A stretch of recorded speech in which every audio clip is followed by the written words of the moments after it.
Rádio. A rádio oficial de quem investe. Ô Bruno Mazzoni, vamos lá, abrir naquela pegada então de Dolfoot Indifut. Comece aí, meu parceiro, para organizar os pontos para quem tá nos acompanhando. Diga lá. Vamos lá, Léo. Bom dia. Bom dia para todos vocês, na rádio, quem tá assistindo a gente no YouTube. Vamos lá, vou começar com o EWZ, que já tem aí o pré-mercado com uma carinha bem doce. Eu queria trazer uma parte técnica do EWZ. O mercado americano tende a ser, via de regra, mais técnico do que o nosso Indifut aqui, que está mais focado aqui nas nuances de Brasília. O EWZ hoje iria acordar, se não com gap de alta, e vai ter gap de alta, o que tudo indica, mas o EWZ dormiu ontem, melhor dizendo, num suporte pré-primeiro turno, naquele 106 mil do Ibovespa. Então, para os gringos, a gente está com um desconto maior do que o Indifut aqui nos representa hoje. Tá? E ontem no Expresso da Manhã, eu cheguei a comentar com vocês que cuidado, Zé Vendinhas, porque esse processo no Indifut, né, no índice futuro, esse processo de PEC, pessoal, tende a se repetir.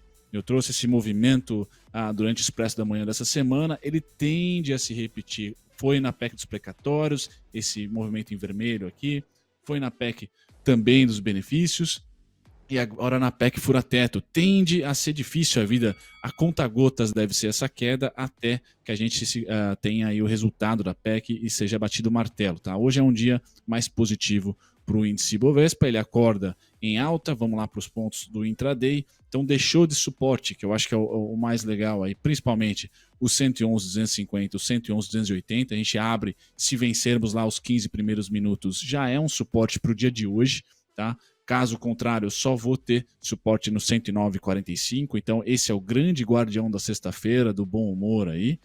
112,760 é o único destino que eu tenho para essa abertura. Se nada do Palácio do Planalto acontecer e ficar mais na parte dos parlamentares, me parece que o trade do governo Bolsonaro era quando o Guedes falava e quando o Bolsonaro ficava em silêncio. Agora inverte, é quando o Lula fica em silêncio e talvez as casas falem, é o que está dando esse sinal. Então hoje é um dia positivo. Quando eu falo das commodities, também nós temos o minério de ferro como protagonista hoje. Tá? Então 112,760, 113,225, um claro sinal para o mercado fiscalista hoje, positivo. Tá?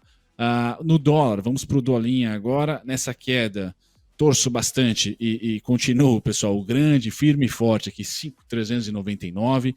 Quando o Lula falar, quando tiver petismo falando, a gente deve rumar para os 5,551,5. Lá ficou o destino para as falas do Lula. Quanto mais o mercado vai precificando essa parte mais do incentivo social sem prestação de contas, me parece que o 5,551 foi a máxima, não acho que vão conseguir levar para além, então é a nossa resistência aí dessa especulação pré-PEC, e para hoje, se fecharmos a primeira hora, abaixo aqui do 5,399, continua, pessoal, esse cara aqui para mim nunca será um suporte, sempre será uma resistência, tá? 5,399 e o destino de novo, e infelizmente 5,318, 5,296. Léo. Tá certo, Bruno Mazzoni com destaque inicial, passeou pelo EWZ como gancho e na sequência o Indifut e o Dolfoot.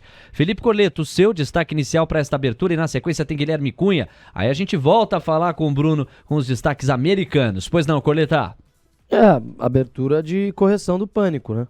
O mercado ele funciona entre pânico e euforia, e a gente está vendo o que está acontecendo hoje é uma correção aí desse pânico. Então, juros está fechando, o dólar está caindo, bolsa reagindo. Se a gente olhar para o patamar de dólar, por exemplo, aqui, ele ainda está acima de todas as médias. Ou seja, a gente tem aqui média de 200, média de 100, média de 50, de 21.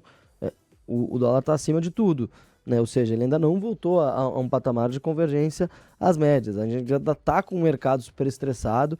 O mercado não esqueceu, eu acho que não vai esquecer tão fácil das declarações que foram dadas, né? Essas manchadas de confiança, especialmente quando a gente fala de política fiscal, elas são duras aí de o mercado esquecer. Então acho que, por exemplo, especialmente nos juros a gente vê isso, eu não vejo os juros voltando para cá. Por exemplo, aqui, nesse patamar de 12,70, o juro curto, que a gente via antes ali, pré-eleição. Eu acho que ele pode se estabilizar aqui acima dos 13, em algum lugar aqui, até que a gente tenha sinais muito mais concretos de que o que foi precificado antes da eleição pode realmente ser a realidade, que seria o quê? Um Lula mais moderado, uma coisa nesse sentido, o que ainda é muito incerto.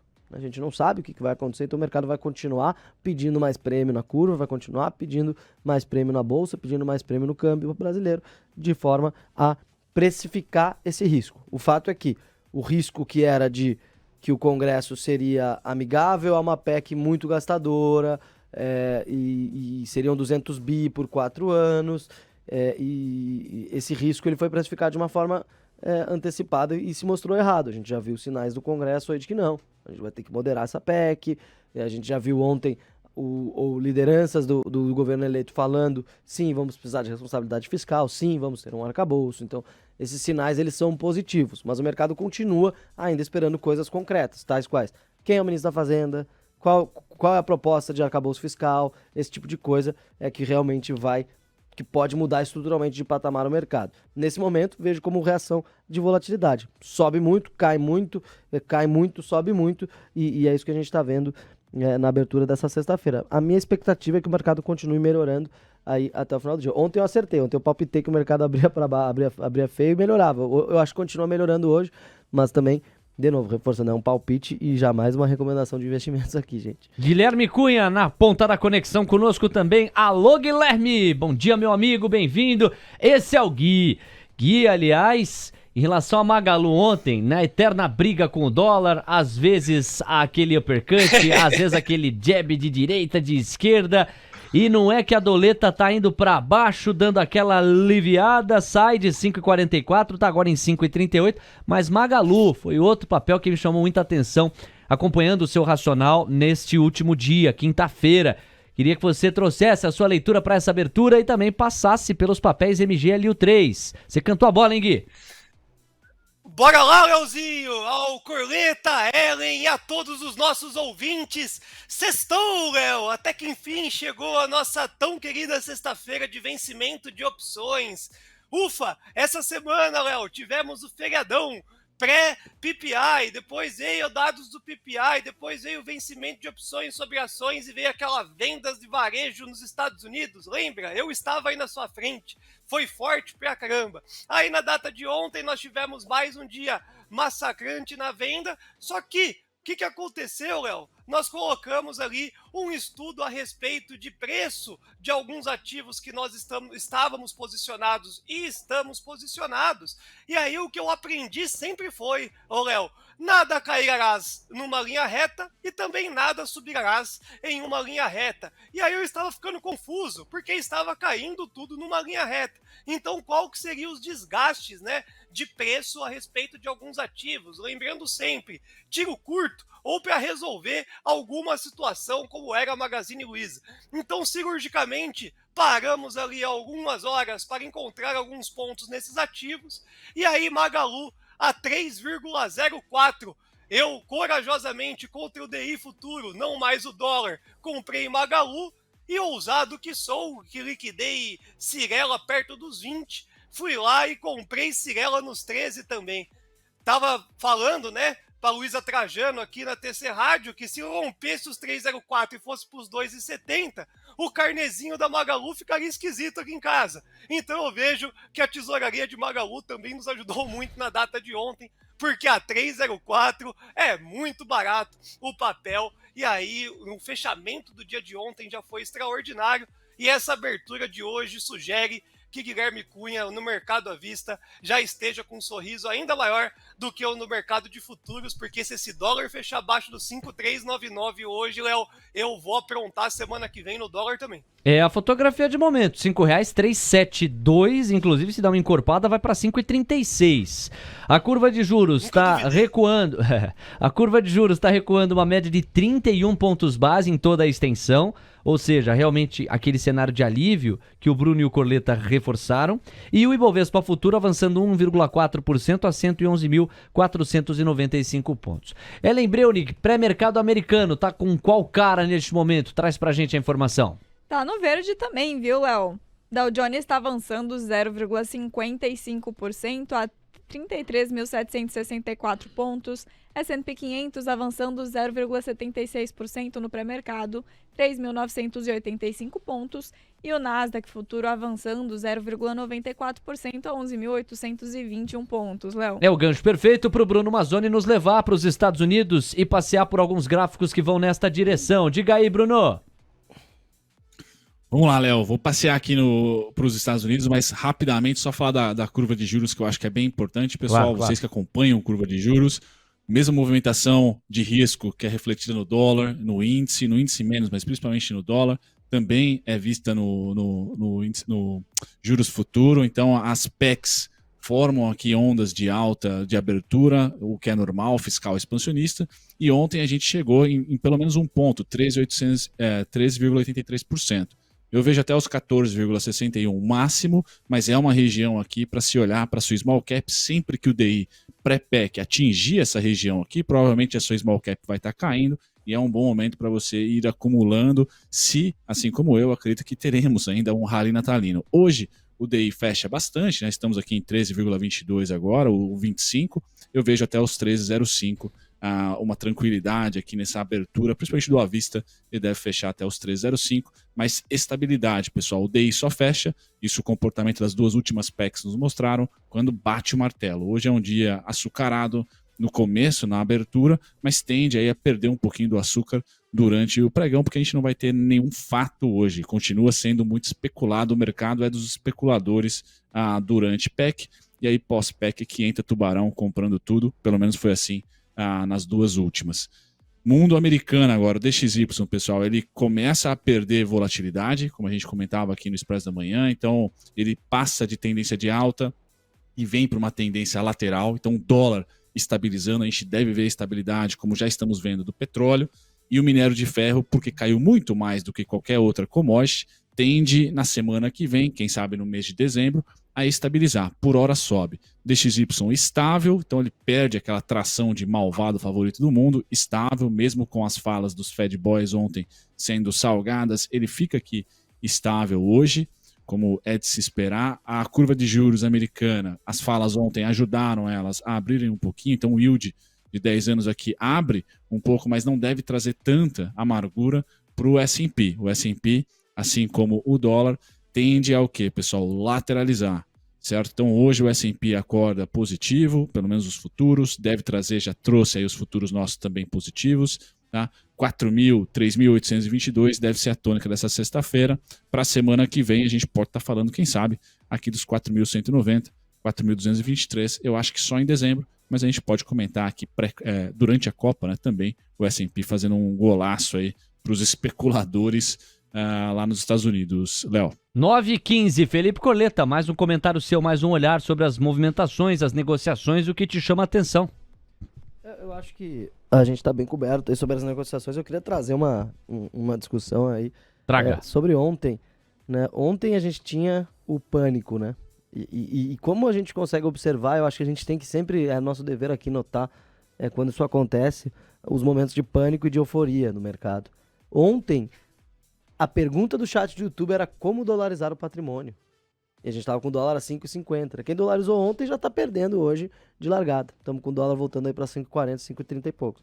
Então, assim, eu acho que a mente limpa e uma clareza ali em relação às análises, sem se deixar levar pela emoção, é a grande virtude de quem opera mercado, especialmente essas operações de curto prazo, né? Quando você está realmente ali na tela para clicar, para não clicar, estopa, não estopa, são decisões muito difíceis que envolvem muito o psicológico da gente, mas a gente não pode se deixar muito levar aí por esses sentimentos, né? Normalmente quando a coisa vai muito, ela corrige, né? Não estou dizendo que o dólar agora daqui vai cair estruturalmente, que não é para comprar dólar, nada disso. Mas o momento em que se discute comprar dólar, dolarizar o patrimônio, é o momento justamente que o mercado está mais panicado, que a incerteza subiu muito e normalmente o André Almeida, é um contribuidor nosso aqui do TC, ele sempre fala, cara, o fim do mundo ele não acontece com muita recorrência. Então, assim, quando precifica o fim do mundo, às vezes é o momento de ou ficar de fora ou de tentar alguma posiçãozinha contrária ali, alguma posiçãozinha que seja contra todo esse fluxo muito agressivo. Então é isso que eu acho que a gente está tá vendo. É claro que tá tudo repercutindo aí no noticiário político, que é imprevisível, né? Então, se tivesse tido hoje uma fala leniente do Lira e do Pacheco com a proposta de PEC da transição, o mercado estaria porrando de novo para cima com o dólar, né? Então, acho que... Mas me chamou muito a atenção, porque eu lembrei disso. Putz, ontem a gente estava aqui respondendo perguntas sobre dolarizar o patrimônio. E aí hoje a gente já abre com o dólar uma porrada para baixo, em relação ao que estava ali às 9 da manhã de ontem, né? Acima dos 5,50 e tal, super estressado. Então acho que é uma reflexão importante aí para todo mundo que escuta, né? Tentar evitar o sentimento de euforia e de pânico, e quando se perceber que esse sentimento está realmente lá, às vezes vale a pena fazer uma operação na ponta contrária aí à manada do mercado. Essa é uma brilhante ponderação, no sentido de que se você fica pulando de galho em galho com estratégia, tão logo se deixa afetar apenas e tão somente pelo noticiário do dia, a probabilidade de você não ter consistência é altíssima. No fundo, essa é a síntese desse raciocínio do Corleta. Por aí, né, Guilherme Cunha? Muita gente se assusta com a fotografia do dia e acaba buscando, por meio daquela fotografia que já está mais no passado do que no futuro, planejar o amanhã. Aí o amanhã dá uma invertida no jogo e a estratégia pode ir por água abaixo. A consistência é uma palavra dificílima para se atingir no mercado financeiro, e essa clareza mental é o grande alicerce para isso, né? Aprendi que tem que ter viés, Léo. Tem que ter viés, e ele só vai perder o seu viés caso o fato ou o discurso se materialize. Dólar muito caro, Léo. Dólar muito caro. Ontem, no período da tarde, eu estava aí com o nosso grande Medina e tivemos aí uns 30 minutos para poder contemplar a respeito do câmbio, né? E aí eu trouxe aquela imagem que o Bruno faz a respeito do pós-segundo turno. Tínhamos um cenário de estresse máximo em 5,551,5, basicamente a máxima do cenário estressante da data de ontem.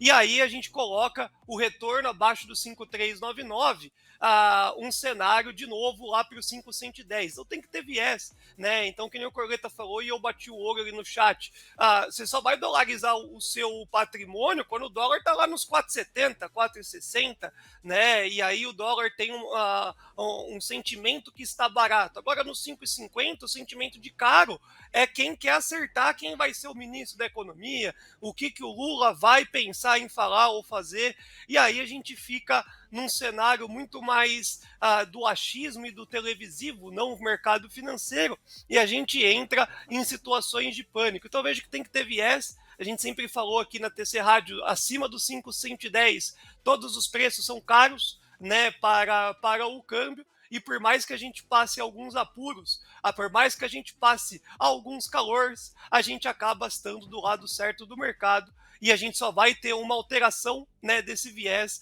com a materialização ali de alguns discursos que foram protagonistas dessa volatilidade durante essa semana. Respondi uma caixinha de pergunta também no Instagram, Léo, que eu gostaria de compartilhar com vocês, que vai muito de encontro com isso. O pessoal perguntou assim: e aí, Gui, o rush natalino azedou? Aí eu respondi da seguinte forma, Léo: a gente precisa saber se o nome do ministro da Economia escolhido, esse menino foi bom ou não para o Papai Noel chegar. Mas o clima de Natal, né, a gente tem desde criança, não pode ser tirado do jovem trader e do novo investidor. Então o rush natalino está aí. Agora só precisa ver se o menino que vai ser escolhido como ministro da Economia foi bom ou não para o Papai Noel chegar, raspar tudo que está barato na Bolsa de Valores e a gente surfar essa onda no final do ano, que foi uma das movimentações de Magazine Luiza e Cyrela, porque para mim a preço de banana.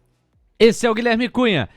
Ele se referiu aqui ao comentário do chat e ele estava falando no fundo aqui do Nercolini. Tinha que ter dolarizado o patrimônio quando estava em 4,70, agora não adianta. E quando o Gui bate na tecla do tem que ter viés, o que ele está dizendo não é para você ler todo e qualquer fato enviesado, mas no sentido de você ter uma tese sólida na qual você acredite, a menos que... Exato, que você siga, a menos que haja evidências sólidas que te façam ou que te forcem a abandonar esta tese. Porque senão você corre o risco constante de ficar pulando de galho em galho, e aí o Beida tem aquela máxima, né? Como é que ele fala? Passarinho que pula muito de galho em galho toma tiro, alguma coisa assim, né? Eu checo com ele mais tarde. São 9h21. Bruno Mazzoni, commodities, pra gente fechar a tabelinha nesse nosso Morning Call. Você fala então de petróleo, fala de minério de ferro. São direções bem distintas. O minério de ferro com mais uma foto positiva lá em Dalian. E o petróleo amanhecendo abaixo dos $90 o barril. Tô me referindo ao petróleo Brent. Diga lá, Brunão. Vamos lá, Léo, eu quero de novo pedir um adendo para você vai me conectar aqui no WhatsApp provavelmente, mas eu quero dar minha contribuição sobre esse papo que você e o Gui e o Corleta falaram, né, de mudança de estratégia ou de repente sobreviver nesses nuances especulativos aí de euforia e de medo.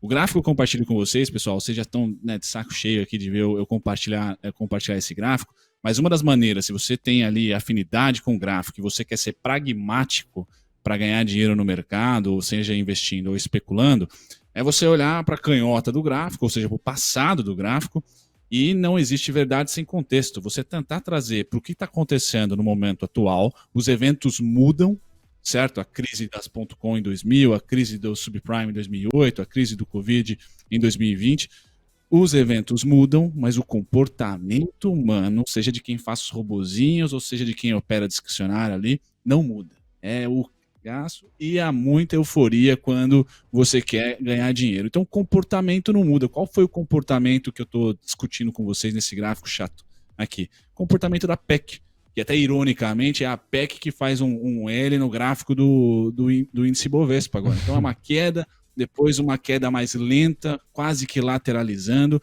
ou seja, a PEC mudou, tá certo? Mas o comportamento não, é de venda no índice, compra no dólar, abertura de juros. E aí a maneira de você ser pragmática é você pegar o gráfico do ativo que você queira, contextualiza qual que era a política monetária na época, a política fiscal, como é que estava o mundo lá fora, ou se é uma coisa mais micro, como é que estavam os resultados da companhia, por exemplo, e você traça que existem só dois comportamentos. Por isso que o Kahneman foi muito feliz no livro dele, e ele também agora com a economia comportamental, né? Você pode ser keynesiano, ou você pode ser liberal, ou libertário, de repente, mas a economia comportamental, ela vale sempre, pessoal, porque o comportamento humano é sempre euforia e medo, sempre, sempre. Não vai mudar, a não ser que a gente mude a raça humana e tenha algo diferente. Quanto formos humanos, vamos continuar com medo ou com euforia. O medo vem de pelo menos 2 vezes mais do que euforia, tem que saber disso. Eu sempre dou o exemplo da cantareira, né? Nunca falam quando a cantareira está cheia, sempre vão falar quando a cantareira está ali no nível morto. Quem passou por isso em 2013, morando em São Paulo, vai se lembrar. Bom, comentando agora sobre o petróleo estável, com o dólar ganhando força e com o Zelensky perdendo pontos diplomáticos com o Biden, não vai ser brincadeira, e ainda os democratas tendo uma vitória não, uma performance melhor nas eleições para o Congresso americano, petróleo para baixo, mais reservas tem ali a intenção de ser colocadas no mercado, mas está estável, pessoal. Então, petróleo ali nos 88, nos 91, eu não vejo venda, tá certo? Deve estabilizar nesses preços, vai me surpreender se o petróleo perder a mínima dos 83, mas o tio Sam sempre ganha e o Biden já falou, abaixo dos 80 eu volto a comprar, volto a refazer as minhas reservas. Então, mesmo que bata aqui nos 85, 83, talvez até 80, é bom não ser vendedor no petróleo, porque deve entrar o mercado americano aí recompondo as suas reservas estratégicas. Então, o petróleo hoje para baixo, 1,25, as ações devem sofrer esse setor, o que é o oposto, tá? Sobe 2% o minério de ferro. Então, o rally natalino pode ser ajudado pelo ministro? Pode. Eu, igual o Gui falou, eu concordo com ele sempre, tem que ter viés, tem que apostar em uma tese sua, se possível pragmática, tá? Então, o rally natalino vai existir, na minha opinião, sim. O ministro vai ser importante, a desidratação da PEC também, tá? Mas o que vai dar aquela cereja realmente no bolo, na ponta do bolo, vai ser a performance chinesa. Então me parece que o mercado está voltando a acreditar na China, e isso traz um rally no minério. Acredito que o minério deve estabilizar na semana que vem, por exemplo, mas se virar 2023 ou até em dezembro, pré-Papai Noel, e a gente continuar tendo dados positivos da China, pessoal, esse é o grande mercado, né? Ouro, commodities metálicas, e você olhar para o consumo chinês, com certeza já em dezembro. Este é Bruno Mazzoni, com as direções de petróleo e minério de ferro, mais um complemento nesta meia hora campeã de mercado de futuros. Tabelinha boa, Guilherme Cunha, Bruno Mazzoni, Felipe Coleta. Brunão, tamo junto, até mais tarde quando a gente volta a trocar aquela ideia, aí sim no Bom Dia 2.0. Um abraço, até lá. Valeu, Léo, até daqui a pouco. TC Rádio, a rádio oficial de quem investe.